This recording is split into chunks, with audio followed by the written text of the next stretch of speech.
We're not, last year I sold my hummus before, forgetting that I was in Colorado for Pesach. And the buyback happens like an hour after. Right. So I owned all my hummus for the last hour of Pesach. True. It's like, oops. And I like didn't even like cross my, like come together mind until halfway through second Yom Tov. So I was like, well, yes, we're stuck with it. לא, אני פשוט רוצה שתקנה לי בושם. It's always something. She's in Israel? Ukraine. Oh, cool. Well, I don't have one of your chocolate things. Do you remember? We need to do. What's inside? We need to do little cookie things. Sure, it was on us. I think she humble because there's way more chocolate. Makes sense. What did they Not do? even if you're וזה חזר לעולם או באמת בגלל העבודה? Have you? I need to wake up. Yeah. Sure, thank you. Yeah, guys, I was so exhausted today. אליהו, תקשיב, מה שאתה אומר לי, איך קוראים לו? Oh, I think I מה שאתה אומר לי, saw אני it. נשמע באמת, אני חושבת שמצליחו Monday. Rabbi Osdoba. Good morning. Need to class, you're welcome.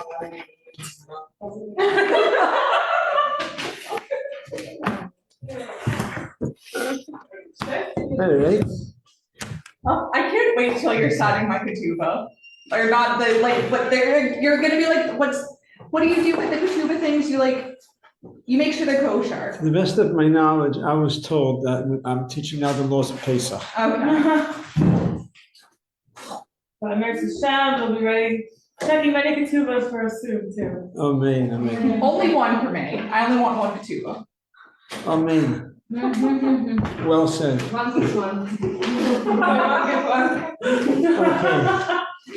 Okay, One and done. so regarding the sale of the chametz. So basically, the way it works with selling chametz, people say they're going to go to the Rav to sell the chametz. What they're doing when they're going to the Rav to sell the chametz, they're not actually selling the chametz to the Rav. They're authorizing the Rav to sell the chametz. You're not selling it to the Rav, you're authorizing him. The Rebbe used to sell the chametz directly to the Rav. That was the meaning of the Rebbe. Shouldn't have no direct contact with a non-Jew. Deals with the Rav. He's selling directly to the Rav. And then the Rav would sell the chametz to the non-Jew. But most people do it. Vast majority of people we are authorizing the Rav to sell the chametz. You're going to see from Rav Majeska is going to be a shtar hashah, a document that you're authorizing the Rav to sell your chametz. That's how it's done. There's some people, they like to do it because the Rebbe did it, so they want to sell directly to the Rav. But when you're selling directly to the Rav, it's a much more of a process. It's not a 1, 2, 3. It's a whole ordeal because you have to have documents and it's a whole procedure. The same procedure that goes on between the Rav and the guy. It's the same thing. It's very time consuming. Anyways, so we already mentioned wherever you're selling. You're sealing off, you're writing your chametz, it's sealed off, and that's being sold to the guy. We already said that you don't have to sell I think we spoke about this, cosmetics, lotions, things like that. They're not edible. Sometimes they have chametz. People like to sell it. You don't have to. If you want to sell it, you can sell it. Something that's not edible, even if you are strict and you don't use it because there's alcohol in it, sometimes we got to check ingredients. We can have different ingredients that have chametz in it. And we are careful not to use it, but I'm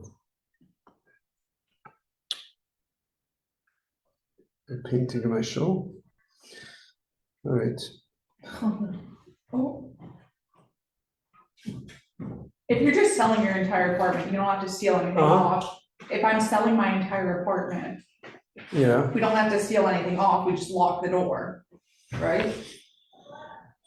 If you're selling your whole apartment, so then you could just lock the door and be done with it. lock the door and it's sold, and no one should go there if you're selling it.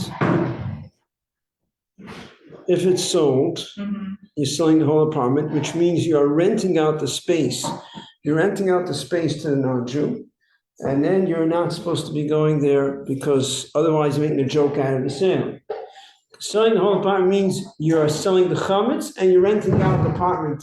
Because one of the ways how the guy acquires the chametz is called kinyan agav karka. He's acquiring it via the property. By him acquiring the property, that's one of the ways how he acquires the chametz. There's different acquisitions that I think we discussed this yesterday. Did we discuss it here? No.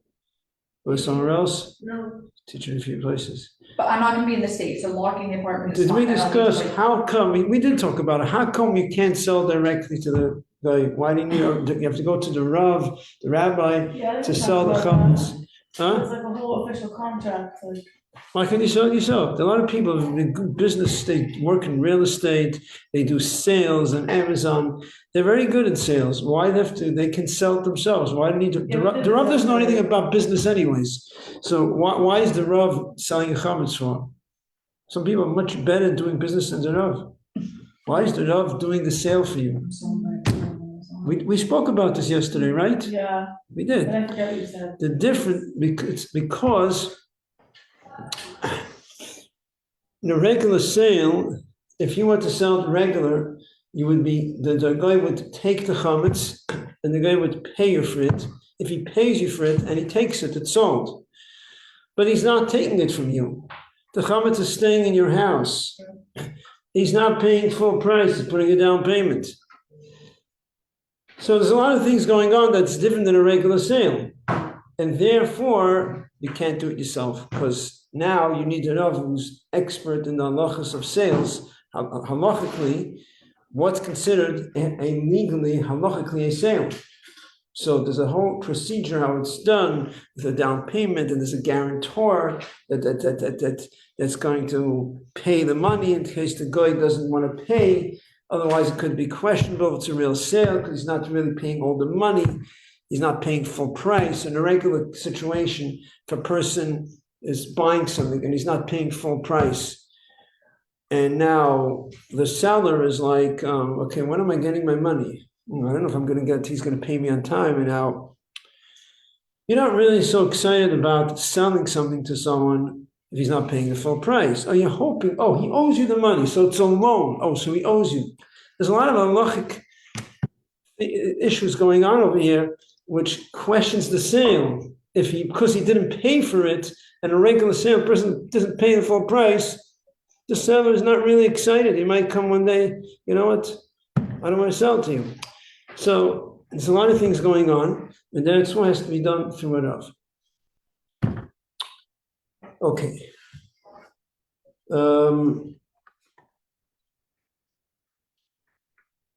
when are you bringing the pen to school so that we can sell? Good question. Sometimes I ask those. Any other questions? Any specific questions about selling comments, traveling, to parents, selling here, staying here? Any questions about that? Could I sell my house to Rabbi in Ukraine if there's 7 hours time difference? We going to be for Pesach? Ukraine? Yeah, You going to Ukraine? no, I'm saying, could I sell my home? Where are you going to be for Pesach? Here. Okay, you want to sell your chametz to your Rav in Ukraine? Yeah, Why? because I used to do this before. It doesn't make any sense to do it because you're living here.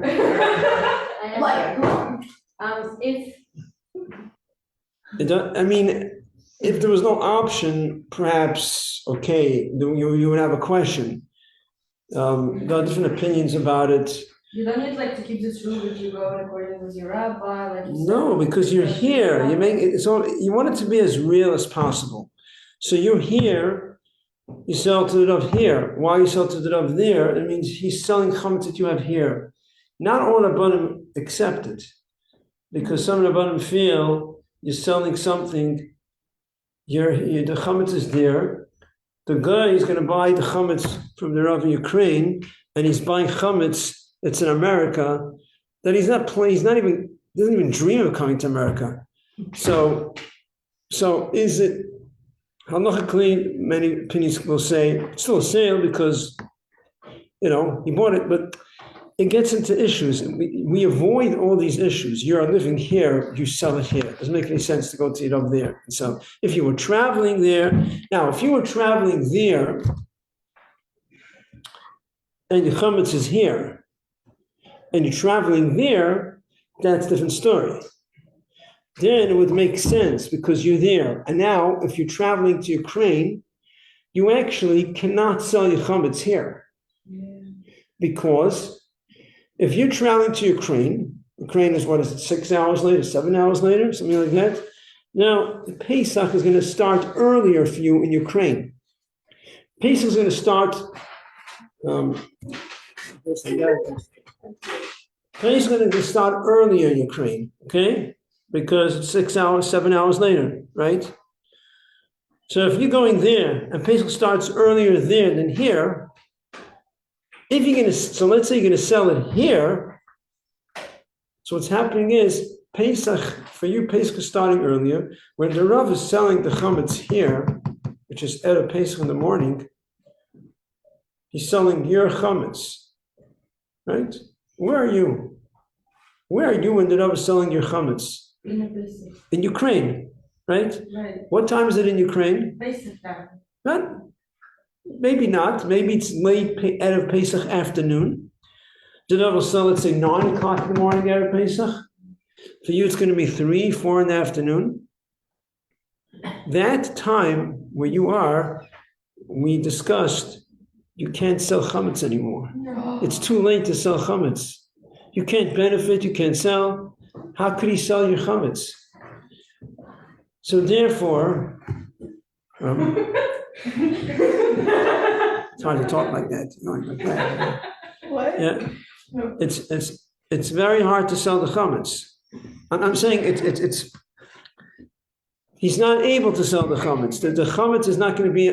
He won't be able to sell your chametz if you're going to. In other words, if you're going to leave it for the Rav here to sell, you're going to Ukraine, then you have a problem. It's not going to work. So this applies to anyone who's flying east, west, what is it again? Yeah. Yeah, east, right, I'm saying. East, you're going to Europe, right? You're going to England, you're going to Eretz Yisrael, you're going to Russia, all those places. You cannot sell here because you're going to a time zone where Pesach starts earlier, and when they're selling the chametz here, it's too late for your chametz. You can't sell it anymore. I mean, he's selling it, but you're authorized, same thing. Your chametz can't be sold. So then you're going to sell it there. That's the story. You're going there, so you can ask your Rav to sell, and even then, not all Rabbanim like to do it. There's some Rabbanim that don't like that idea because they feel it's like a joke. Because what I said before, the same logic. You're there, the guy's there, and the guy's buying chametz you have in America. International business.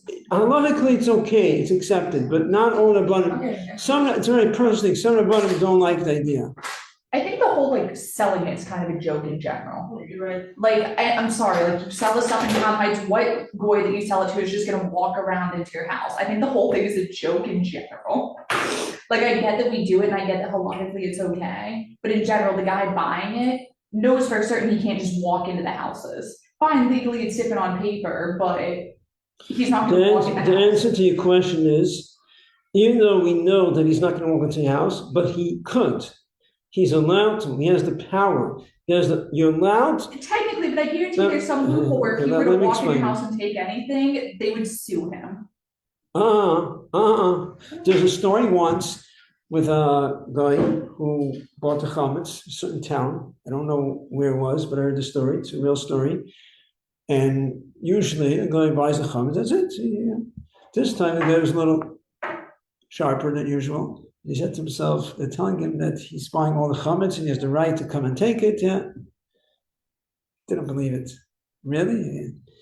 He started knocking on the door. He says, hi, I'm the guy, I bought the chametz. I would like to come and take it. You know what they told him? Sure, come on in. Next house, yeah, come on in. He couldn't believe it. It's a real sale. The guy is able to walk in and take it. Just because we know he's not going to, that doesn't change the halachic ramifications. But then if my house is locked, Being that he has to have a way to get in, there has to be a number he could call if he wants to get in. If he wants to get in, they'll let him in. And just because we know he's going to sell it back after Pesach, it's still halachically a valid sale. The sale is a valid sale. It doesn't change the sale just because you know he's going to sell it back to us after Pesach. If he doesn't want to sell it back to Pesach. If he doesn't, If he says. no problem. He could buy it. But he only Then gives we're back going to so- sit down and make a calculation how much it's worth. Could be worth hundreds of thousands of dollars. It will be worth maybe millions. I don't know. Talking about a lot of, you know what he's buying? No problem. If he has the money, he's putting on a down payment of about $100 before Pesach. It's a down payment he put down. Now he wants to buy it, no problem. We're going to sit down and calculate how much it's worth. If he has the money, he comes up with the money, cuts up with millions of dollars, he has that money. He has the option to buy it. But he doesn't have the money and he's not interested. Just because we know he's not going to, it doesn't change the halacha. That's why you have to do the Rav. A Rav who knows the halacha. Something that's halacha, if it's a valid sale, the fact that we know he will sell it back doesn't matter. Halachically, it's owned by him. He bought it. It doesn't matter that we know he's not planning to keep it, but it's owned by the guy. Do they give him a little gift after or something? Yeah. He gets a kick. you guys are just more. He gets a sidekick, yes. He gets something, yeah, for sure. Nice. Like what do they usually, Huh? what do they usually give him? You have to know all the inside information now. Yeah. They give him something. You get something out of it. Okay. Vacation maybe? Huh? Vacation maybe? Vacation, yeah, sure. Okay, so. Don Nathan. There we go.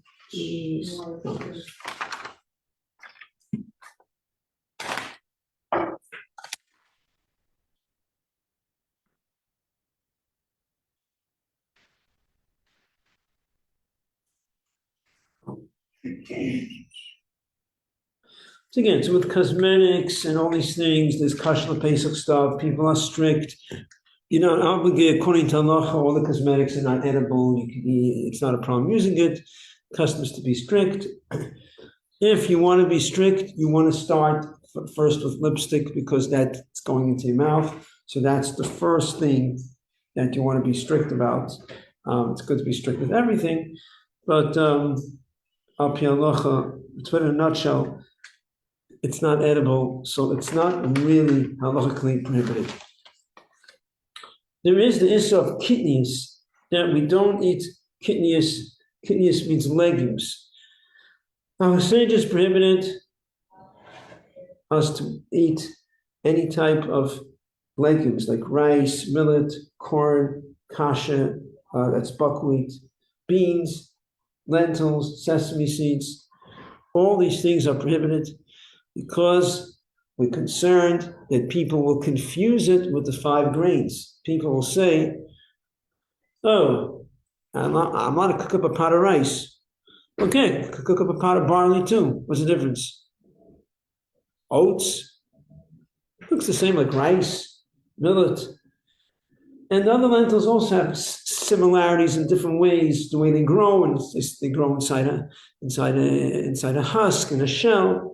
They have other similarities that people will say, oh, if you're allowed to use this, you're allowed to use that. So this was prohibited. It was not prohibited. The Sephardim are never accepted this prohibition, so Sephardim could have kidneys. The prohibition of kidneys only applies to eating. It doesn't apply to benefiting. It doesn't apply to having it in your possession. You can have it in your house. You don't have to sell it. And you can benefit from it. Also, it becomes nullified with roiv, with majority, you don't even need 60. If it falls into your food on Pesach, let's say, and it gets mixed up, if you have a majority against it, it becomes nullified. It's not like chametz. Chametz, if chametz gets into your food on Pesach, it can't become nullified. A drop of mashke, whiskey that's chametz, falls into this pot that's as big as this room. They're cooking this, have this gigantic, Pesach meal, Pesach saying that as big, huge pot, and a little drop of mashke falls into the pot. Gone. You're not allowed to eat it. Chacham prohibited it. It doesn't become nullified. But kidneys, if a drop of kidneys falls in by mistake, it's nullified with majority. You don't even need 60. There is a discussion regarding quinoa, if quinoa is kidneys. And there's different opinions. Generally, it's accepted we should be strict because quinoa is really a vegetable. If you ask someone what is quinoa is a vegetable. But it looks like the way it grows, very, very similar to 5 grains. So one should be strict. Someone once had a question years ago with someone who had an allergic issue and he had his eating was very limited, what he could eat. He was asking about quinoa.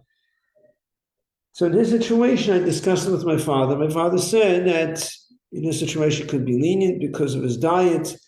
And it's not clear that quinoa is really kidneys, but for most people, you should be strict because Baruch Hashem, we have what to eat. We're not dependent on quinoa. And quinoa is questionable if it's kidneys, so you should be strict. You are allowed to give kidneys to children and to sick people. So it's not prohibited for sick people and children. Infants that need to have formula, baby formula, they sell baby formula that's made out from kidneys. So for them, there's no problem because that's their diet. Chacham were not strict with people who require to have it for their health, for their well-being. Kidneys is okay. So it's not like something that's absolutely safe, you can't have it. It is permitted for people who require it. So if you have an infant that requires kidneys, this baby formula that has kidneys in its first, we'll have to make sure has a proper hechsha. I believe from Eretz Yisrael, there's a certain product, I don't recall what it's called, that's a very good hechsha, because you want to make sure it's still kosher the Pesach, that there's no concern of any chametz in it. But it's kidneys, and for infants, it's okay. But you have to make sure you have separate kelim. Don't use the same bowls and the same spoons, because for you, it's not kosher. Would you use a bowl that we use for not kosher food and use it for yourself? So you're going to rinse it. I mean, technically you can rinse it, but okay, if you're going to wash it well, you can say it's okay, but still you want to be careful. It's on the counter and it's sitting there. You don't want it to mix with your food. So you have to be very careful that it stays away from your food. There is a stringency that we do not use, many people do not use sugar for Pesach. And those who use sugar, and those who will use sugar, but they will be strict and they would boil the sugar. There's a concern that maybe inside the sugar there is some particles of chametz. Theoretically, these days the companies are more professional. In the old days, there was a much bigger concern in the salt and all the stuff. They used to process it next to places that there was grains. There was concern that kernel could fall in. But you never know. I mean, halachically, open a bag of sugar, it's sugar. But let's say there is some chametz in there and you don't notice it. And you cook it and it gets mixed up with your food on Pesach. What did we say before? All the food is chametz. A drop of chametz gets in and it cooks with your food. It's all chametz. So it's accepted practice that people who use sugar on Pesach, they will boil the sugar before Pesach. What do you gain by boiling it? What you gain is that when you boil it, in case there's some chametz in there, it's all going to mix together. So if all mixes together, it becomes nullified. But wait a second. We just said that if a drop of chametz gets into your food on Pesach, it doesn't become nullified.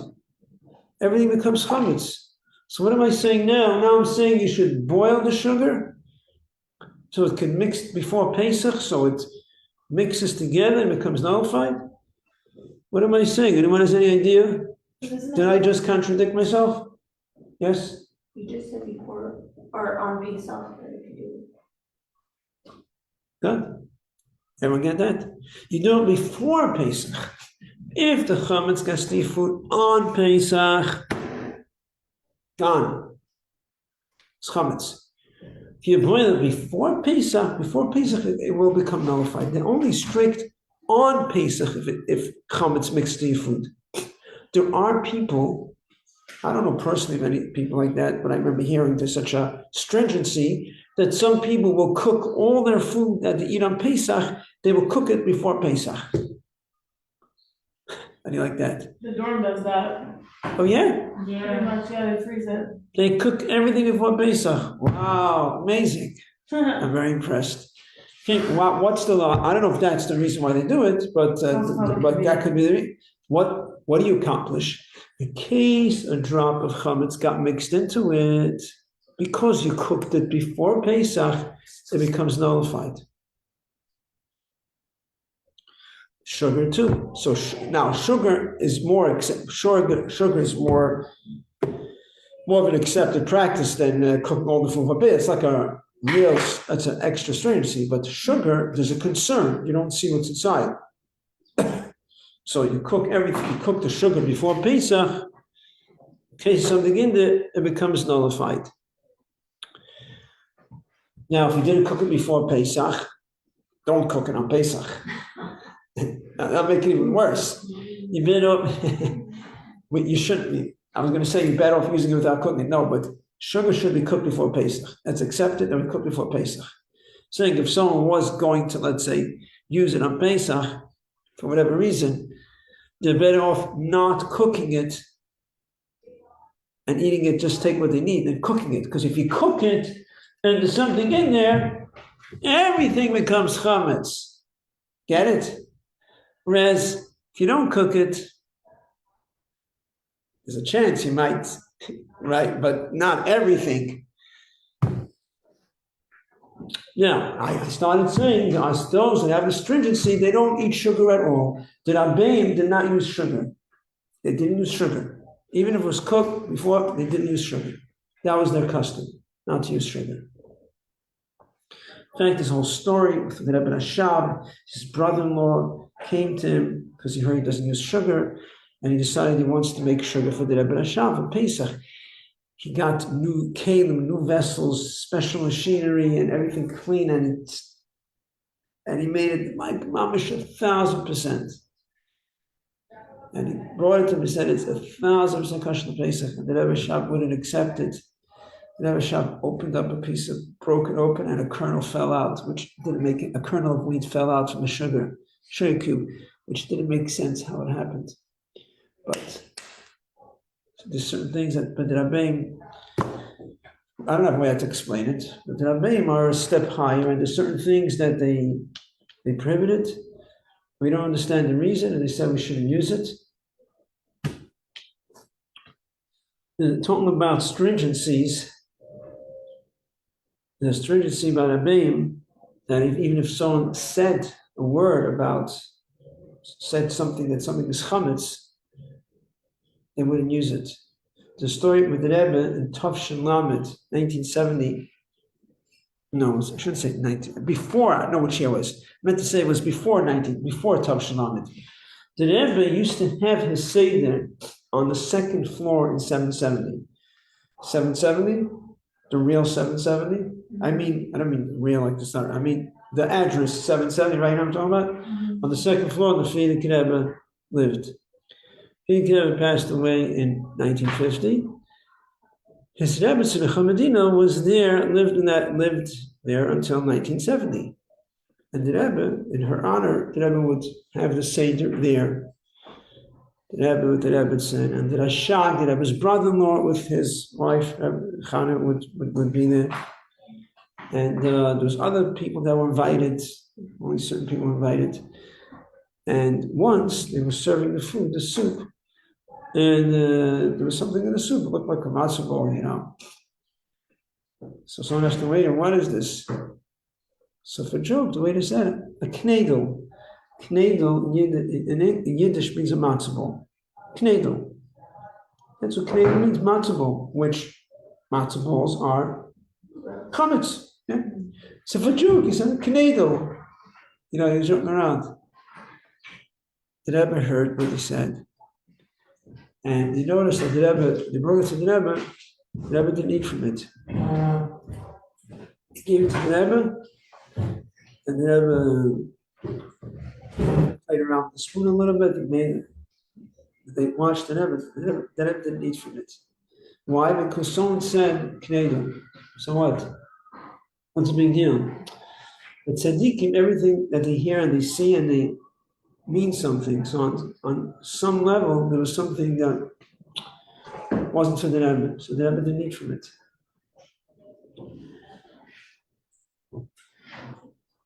There's also, now, being that we don't use kidneys for Pesach means, again, rice, millet, corn, buckwheat, beans.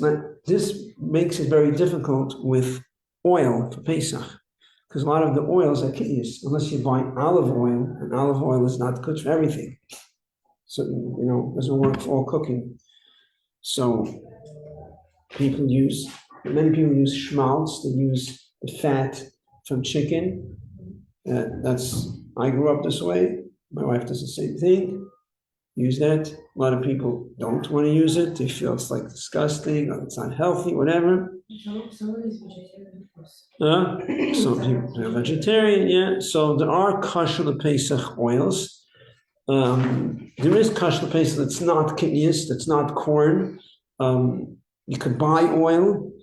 I don't recall what they are. Besides olive oil, there is cottonseed oil they sell kosher Pesach. Then according to Rabbi Landau, this is like going back 2 generations. The Rabbi Landau in Eretz Yisrael, that's now Rabbi Landau, his grandfather, he paskined that cottonseed oil is not kidneys. That's what he held, it's not kidneys. And we rely on his opinion. He's a great Pesach. And therefore you could buy cottonseed oil kosher Pesach. So a lot of people buy those oils. But then those who are strict, they don't use anything that's manufactured. They don't buy any processed foods. They have that stringency. I don't use any, I try to avoid also using processed foods, so I use schmaltz, telling you what to do. I'm saying there's different stringencies. So then, if you're not buying any processed foods, when it comes to frying, all you have is the schmaltz, that's it. Or unless you use, and if you're not even olive oil, if you're not using processed foods, then all you're left is with schmaltz, the fat from the chicken. But this also makes it more difficult when it comes to giving a hechsher, making products kosher Pesach. Because of this, it makes it more difficult because they use different types of oils, because you have to use a different oil. They use a kosher Pesach oil. That's why the products are more kosher Pesach potato chips and all the stuff is a different taste, different type of oil, and whatever. So because of the issues of kidneys, there is a stringency that people will not use any paper plates for hot or wet foods because the paper plate is coated with cornstarch. And cornstarch is kidneys. Now, this is more of a stringency because it's not really edible. Whatever cornstarch they put on it, it's not halachically considered food. But it's a stringency. Pesach. So some people are strict, will not use any paper plates for wet or hot. If it's cold and dry, it's not a problem. Problem is if it's wet or hot, when there's an absorption, so many people will avoid using paper plates because of that reason. There is a custom accepted in Chabad that we do not use any garlic and radishes. It's an accepted custom. This is a custom. We have to distinguish between customs, okay? We spoke about a custom of cooking all the food before Pesach. We spoke about a custom of not using products that are manufactured from, processed. This is much more of a serious custom that should be, the Tzemach Tzedek, it's brought that Tzemach Tzedek prohibited garlic. Oh, it's not, I have another paper. It says that Tzemach Tzedek prohibited radishes without even giving a reason. And garlic is also brought in very reliable sources that to not eat garlic, not to eat radishes. There is a custom that some have.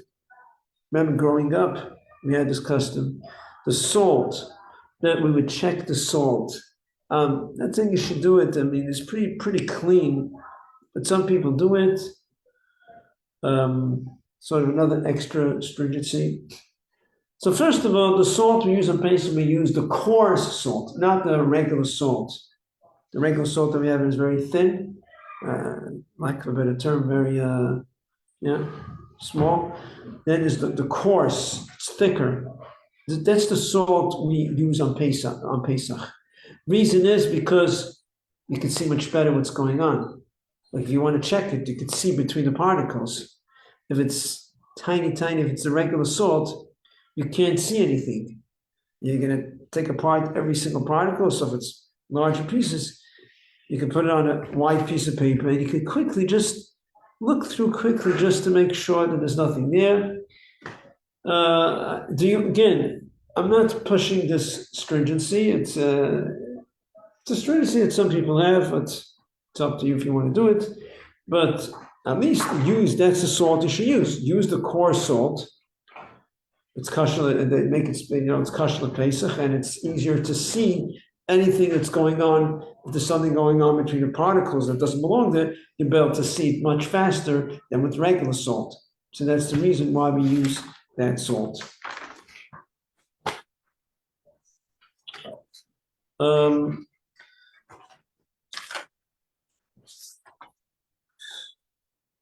now we start with Erev Pesach. Erev Pesach, we just do one halacha, it's getting late already, but we'll do one more halacha. And then is Erev Pesach, after Chatzos, after midday, it's like a Yom Tov. Like a Yom Tov in the sense that the times the Beis Hamikdash, when anyone who brought a sacrifice, that was his day of Yom Tov, and he didn't do any work, didn't do any melacha. So to Erev Pesach after Chatzos, we don't do melacha, work. Now, what does work mean? Work doesn't mean like Shabbos Yom Tov. It means like similar like Chol Hamoed. Like Chol Hamoed, we don't do melacha. Familiar with Chol Hamoed? Yeah. You could do melacha. You could drive a car, right? But there's a lot of things you're not allowed to do. Chol Hamoed. Yeah. So it's like Chol Hamoed. It's not as strict as Chol Hamoed, but you're prohibited. For example, haircuts. You can't take haircuts Erev Pesach after midday. No haircuts, unless you have a non-Jew. You can have a non-Jew give you if you have a non-Jewish barber that you want to go to after midday. Great, but you can't have a Jew giving you a haircut. I remember one year, in fact, for some reason, so much going on, I didn't get to take a haircut until Erev Pesach. It was after midday. I wanted to take a haircut with Kavod Yom Tov. What do? I went to Utica Avenue. Oh, nice. Yeah. And Be the whitest person. and after that experience, I mean, it wasn't terrible, but I made sure since then, I had to explain to the barber how to give me a haircut, right? Be careful not to touch anything not to cut anything that you can't cut. It took him 3 times as long. I don't know why. He did it so slow. I don't understand. It's because in that community, you go to the barber shop. And I had to hold on over here to make sure that he doesn't, cut my pace or anything. It was, I can never forget that experience. So, anyways, bottom line is after Chatzos, after midday of Pesach, no haircuts, unless it's given by a non-Jew. Nails, you should cut your nails before midday. If you forgot and you didn't cut your nails and it's already after midday, which was about 1 o'clock, then you could still cut your nails. But you should cut your nails in the morning. Okay, to be continued. Thank you so much.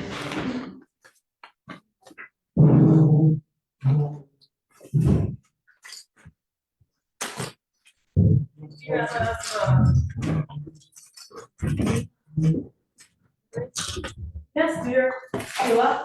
Hello. Wait. With what? With what? Polaroid? Sorry, so what did you write down here when I left? You can look. I don't understand. I just want to give you a heads up, on Thursday afternoon, we're gonna go on a couple of tours. Okay, here in Heights. Wow. If you have not gone with the Machonia Happiness, like in the winter program, or the regular program, the women's mikvah, there's a tour, but those, I think most of you I have. think I've been like 3 Yes, times. so you get to go on a walking tour with Sarah Hannah Silverstein, she's gonna show you like all these different herbs